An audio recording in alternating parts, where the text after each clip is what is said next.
So number 13 then, from the 2022 mechanics paper, 5-mark question here for, it's a bit of differentiation with a wee sort of twist at the end of it here.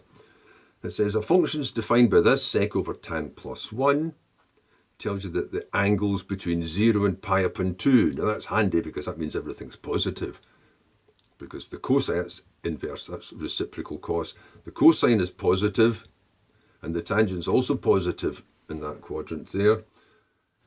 Show that f dashed x is equal to this. So in other words, just differentiate it and show that you get this result. Well, it's a quotient. So use the quotient rule then, which would be square the denominator. So tan x plus 1 squared. Now start differentiating. Now this is where it can become a bit of a pest, because I'm going to be writing sec, tan and sec, and it's get quite messy looking. Could I say this? Let's just use S for sec x and T for tan x. I don't know if that seems a little bit lazy, but I'm just what I'm going to do here. So what I've got is this. I've got f of x equals S over T plus 1. So f dash x is going to be, so it's square the denominator. Now start differentiating. Now when you differentiate sec, it goes to sec tan. Then leave the denominator alone, minus, now leave the top alone, so that'll be S, and differentiate the denominator. Now the derivative of tan is sec squared. So I'm just using these abbreviations. You can write it out, you probably have to write it out in full. It's just otherwise I'll be writing all this stuff all over the place. Now straight away it says write it in this form. Well, there's a common factor of S on top. You could take that out. There's a common factor of, well, there's a factor of T plus 1 underneath, which is exactly what I had to start with. And that would leave you with what? That would leave you with T times T plus 1 minus S squared over a T plus 1.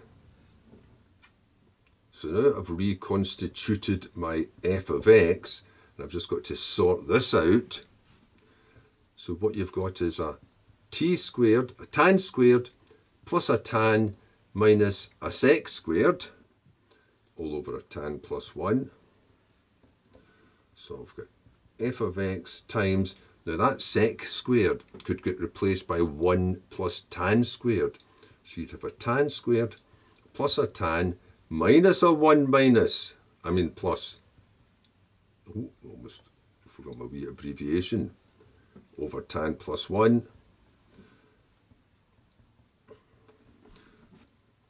Tan squared minus tan squared disappears, you're left with tan minus 1 on top. So you've got equals times tan minus 1 over tan plus 1. So now I'll put it back again then. So that means that f dashed x was equal to f of x times, t stood for tan x, so tan x minus 1, tan x plus 1.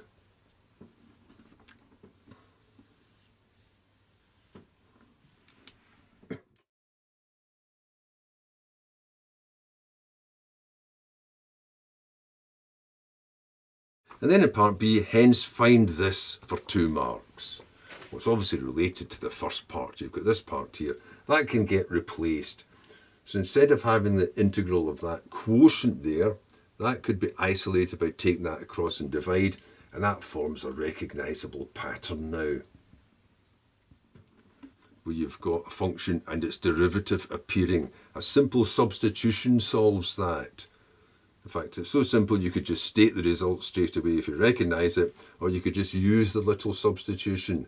So if you let u equal the worst part, so that'll be the denominator, f of x, then du will be f dashed x dx.